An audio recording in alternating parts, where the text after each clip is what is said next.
Welcome to Islamic Media. اللہ کو منانا چاہیے, استغفار کرنا چاہیے. اس کی برکات. حضرت موسیٰ ساری قوم کو لے کے نکل گئے.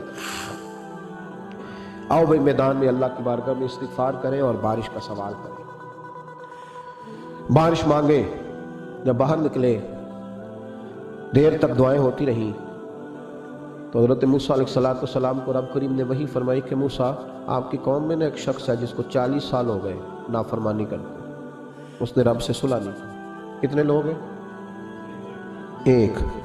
اور 40 سال سے وہ نافرمان ہے. اس کو مجمع سے نکال دو, بارش ہو جائے. اگر ایک گناہ گار کی وجہ سے بارش رک جاتی ہے اور جہاں دروازے کھلے ہوئے ہوں, جہاں تنہائیاں خوفناک ہوں, اور جہاں تباہی اتری ہوئی ہو, اور جہاں لوگ کروڑوں روپیہ مال ہڑپ کر گئے ہوں, اور جہاں علماء کو ہاتھ کڑیاں لگا کے ٹھنڈی زمینوں پہ لٹا دیا جائے اور قوم کہہ رہی ہو اچھا ہوا اچھا ہوا, اور لوگ پھبتیاں اڑا رہے ہوں, مذاق کر رہے ہوں, تو پھر اس قوم پہ اس طرح کر کے فضل الہی. اور یہ مولوی کا معاملہ نہیں, یہ تو ممبر رسول کا معاملہ ہے. میرے مصطفیٰ نے یہ نہیں کہا پیر میرا وارث ہے. حضور نے فرمایا عالم میرے دین کے وارث ہے. ہاں حضور نے فرمایا جس نے عالم کے چہرے کا دیدار کیا سمجھے میں نے اپنے نبی کی زیارت کی ہے. لیکن یہاں تو خیریہ عنوان نہیں, ورنہ میں اس پر جاتا. وہ کہا ایک بندہ ہے 40 سال سے اللہ کی نافرمانی کر رہا ہے, وہ اگر نکل جائے تو بارش ہو جائے گی. حضرت موسیٰ نے اعلان کر دیا بھی ایک شخص ہے, وہ اگر نکل جائے تو بارش ہو جائے گی. پتہ تو ہوتا ہے نا سب کو, مجھے بھی پتہ ہے کہ میں اندر سے کیسا ہوں, اور آپ کو بھی خبر تو ہوتی ہے نا جی.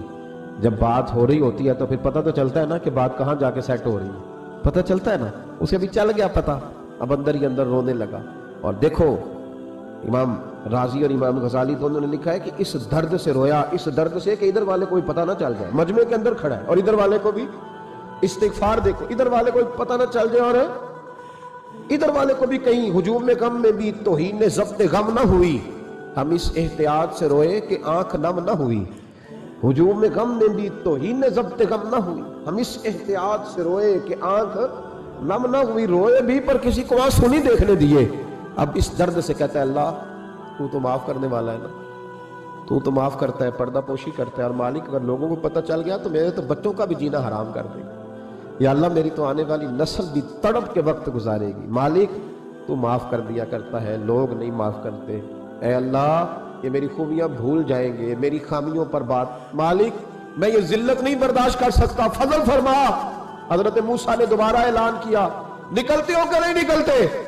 پھر تڑپا, خدا بندہ مجھے بے آبرو نہ کر, یہ ذلت اور رسوائیاں یہ نہیں برداشت ہوتی. اللہ درگزر. حضرت موسیٰ نے تیسرا اعلان کیا, نکلتا ہے یا میں پھر اس کا نام لوں؟ اللہ سے پوچھ کے نام لوں اس کا, بتاؤ کون ہے؟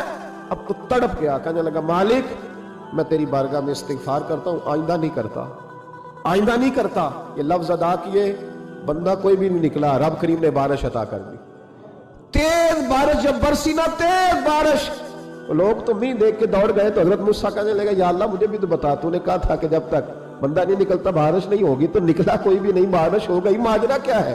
تو رب کریم نے فرمایا موسیٰ بس اس نے مجھ سے صلح کر لی, اس نے مجھ سے صلح کر لی. اور امام غزالی نے لفظ لکھے, حضرت موسیٰ نے پوچھا, حالانکہ اللہ اپنے نبیوں کو غیب کے خزانے دیتا ہے, پوچھا کہ اے اللہ مجھے اس کا نام بتا دے. تو رب کریم نے فرمایا موسیٰ جب گناہ گار تھا تب نہیں کسی کو بتایا, جب پاپی تھا تب نہیں بتایا, جب مجرم تھا تب نہیں بتایا, اب کیسے بتا دوں؟ فرمایا اس کی میری صلح ہو گئی ہے. اور فرمایا جو بارش نہیں نہ ہو رہی تھی وہ بھی اس کی وجہ سے نہیں ہو رہی تھی, اب جو ہوئی ہے نا تو یہ بھی اسی کی وجہ سے ہوئی ہے. یہ بارش اب جو ہوئی ہے تو یہ بھی اس گناہگار کے سبب سے. اپنی راتیں اللہ کے ساتھ گزارے, مصلی پہ بیٹھے. میرے صاحب رحمۃ اللہ علیہ سے جب کو کہتا نا کہ بڑا پریشان ہوں تو کچھ بتائیں, تو فرماتے آج رات مصلی پہ بیٹھ کے اپنے رب سے بات کرنا, میں بھی بات کروں. بندوں کو دکھ بتانے سے عزت میں کمی آتی ہے, اور اگر اللہ کو بندہ اپنے دکھ بتائے تو اللہ عزتیں بڑھا دیتا ہے. ترمذی شریف کی حدیث ہے, نبی پاک علیہ السلام نے فرمایا اگر تو دنیا داروں کو دکھ بتائے گا تو اللہ تجھے غنی نہیں کرے گا, اور اگر تو اپنے رب کو بتائے گا تو اللہ بڑی جلدی تجھے دنیا سے بے نیاز کر دے. تجھے لوگوں کی ضرورت نہیں رہے گی. استغفار کریں, کثرت سے کریں, ذوق سے کریں, مصلی آباد رکھیں.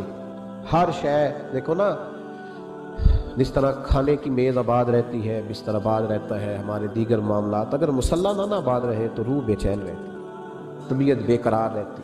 انسان، میں نے دیکھا ہے بڑے بڑے سمجھدار لوگ پاگلوں جیسی زندگی گزار رہے ہیں، بولتے جا رہے ہیں، بولتے جا رہے ہیں، بولتے جا رہے ہیں، ایسے کسی کو کوئی خبر کہ 6 فون اٹھائے ہوئے ہیں، ایسے جیسے ڈسٹرب ہو گئے مینٹلی طور پر۔ وجہ کیا ہے کہ ان سے جان نہیں چھڑاتے۔ کبھی سارے موبائل بند کر کے نا، سارے بچے ہر چیز سائیڈ پہ کر کے مصلی پہ بھی آنا چاہیے، اور مالک تو بڑا ہی قریب ہے، اللہ تو بڑا ہی کنز المال کی حدیث سنا کے بعد سمیٹتا ہوں۔ نبی پاک صلی اللہ تعالی وسلم فرماتے ہیں ایک شخص تھا بنی اسرائیل میں، بڑا مالدار تھا، تو پھر اس پہ غربت آ گئی۔ جب غربت آئی تو رو پڑا، کہنے لگا اے اللہ میں غریب ہو گیا ہوں، میری مدد فرما، میں نے بڑی نافرمانی کی ہے تیری۔ مالدار جب تھا تو بڑی موج کہ یا اللہ میں نے بڑی اب نہیں کروں گا، مجھے اس غربت سے نکال۔ تو اللہ نے فرشتوں سے کہا کہ دے دو جو مانگتا ہے۔ فرشتے کہنے لگے یا اللہ یہ توبہ کر کے نہیں آیا، ڈر کے نہیں آیا، یہ تو الجھ گیا تب آیا ہے، یہ تجھ سے ڈر کے ہوتا ہے نا ایسے کہ لوگ اللہ سے نہیں ڈرتے جتنا غربتوں سے معاذ اللہ ڈرتے، یا اللہ یہ تو وہ الجھ گیا تب آیا۔ تو اللہ نے فرمایا پتہ مجھے بھی ہے، لیکن آ تو گیا ہے نا، چلو دے دو۔ تو کہا یا اللہ اگر دے دیا تو دوبارہ نہیں آئے گا۔ فرمایا اس کا بھی مجھے پتہ ہے، تم دے دو۔ اسے دے دیا۔ جب دولت مل گئی نا تو کہنے لگا اوہو وہ تو میں نے اس طریقہ سے استعمال کیا اس لیے کامیاب ہو گیا۔ پھر کچھ وقت گزرا تو پھر الجھ گیا، پھر قرضے چڑھ گئے، پھر سارے علاج کر، کہنے لگا یا اللہ اب نہیں کرتا، اب معاف کر دے۔ 70 دفعہ توبہ کی اور 70 دفعہ توڑی۔ حبیب کریم فرماتے کہ بستر پہ تھا، آسانی تھی، 70 دفعہ فرشتوں نے کہا یا اللہ یہ جھوٹا ہے، جھوٹ بولتا ہے، یہ تو غربت آئی ہے تو تیری بارگاہ میں آیا ورنہ کبھی نہ آتا، بیمار ہوا ہے تو آیا، اس کا تو بچہ بیمار ہوا ہے تو آیا ورنہ کبھی نہ آتا۔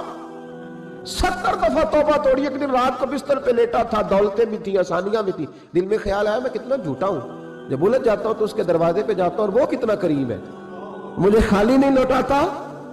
تڑپ اٹھا، آنسو نکل گئے، اٹھ کے مصلی پہ کھڑا ہوا تو رب کریم نے فرشتوں سے فرمایا کھول کے دیکھو دروازے، آج یہ غربت کی وجہ سے نہیں آیا، آج میرا بن کے آیا ہے۔ تو یا اللہ پہلے تو دولت دیتا تھا، آج کیا دے گا؟ تو محبوب فرماتے اللہ فرماتے اب نے اسے بغیر حساب کتاب جنت عطا کرو۔ استغفار کرے، اس کے حضور حاضری دے۔ پھر اس کے بعد دوسرا استغفار اس وقت ہوتا ہے اللہ اکبر کہ جب انسان باشعور زیادہ ہو پر بے عمل بھی اتنا ہی زیادہ ہو، اسے بھی استغفار زیادہ کرنا چاہیے۔ آپ میرے سمیت کسی بھی آدمی کو چھیڑیں گے نا تو دنیا اور مافیہ کی وہ باتیں کرے گا، لیکن جب اس کا عمل دیکھا جائے گا تو کچا سا، پلپلا سا، کمزور سا۔ یعنی ایسے لوگ ہیں جو ماں باپ کی عظمت پر 6 گھنٹے تقریر کر سکتے ہیں، لیکن اگر ان کی اماں سے جا کے پوچھا جائے کہ بیٹے کا حال کیا ہے جی، تو کہتے ہیں بڑی تکلیف میں، اپنے بیٹے کے سبب سے وہ بڑی آزمائش کا شکار۔ بھئی تیری 6 گھنٹے کی تقریر کا معنی کیا ہوا؟ تو لفظوں کے گورکھ دھندے کا ماہر ہے، لفظوں میں ادھر گیا ہوا تھا بڑی دور پنجاب کے ایک شہر میں، تو ایک صاحب مجھے کہنے لگے کہ میری 21ویں سالانہ محفل ہے۔ میں نے کہا آپ نماز پڑھتے؟ کہتے نہیں۔ تو میں نے کہا محفل کا کیا معنی رکھا ہوا ہے آپ نے؟ یہ کیا ہے، رسم ہے؟ فلاں بہت بڑے عالم کو میں نے بلایا، فلاں کو بھی بلایا، فلاں نعت خانی، یہ کیا ہے؟ اگر تو نمازی نہیں آج تک، اس کو کیا سمجھتا ہے تو؟ میرے بھی فلاں بزرگ سے بھی تعلقات ہے، تو نے کیا حاصل کیا ان سے؟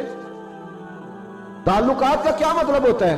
فوٹو آتی ہے ساتھ، اخباروں میں تصویر لگ گئی، فیس بک پہ آ گیا کہ میں ان سے ملا ہوں، اتنا تعلق ہے؟ یہاں تو بھائی خوشبو کے قریب سے بندہ گزر جائے تو خوشبو آنے لگ جاتی ہے۔ انہیں پایا کیا؟ شعور ہونا اور عمل نہ ہونا بہت بڑی مصیبت ہے۔ اس سے اللہ کی بارگاہ میں استغفار کرنا چاہیے۔ یعنی انسان کو عقل ہو، پتہ ہو، خبر ہو، اور اس کے پاس ڈھیلے کا عمل نہ ہو، اس کو 3400 حدیث آتی ہو کہ نماز نہ پڑھنے والے کی سزا یہ ہے، پھر بھی نہ پڑھے تو سزا ہے کہ نہیں اللہ کی طرف سے؟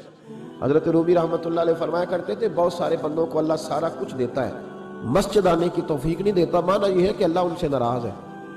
وہ کہتے ہیں کہ میں بڑا سمارٹ ہوں۔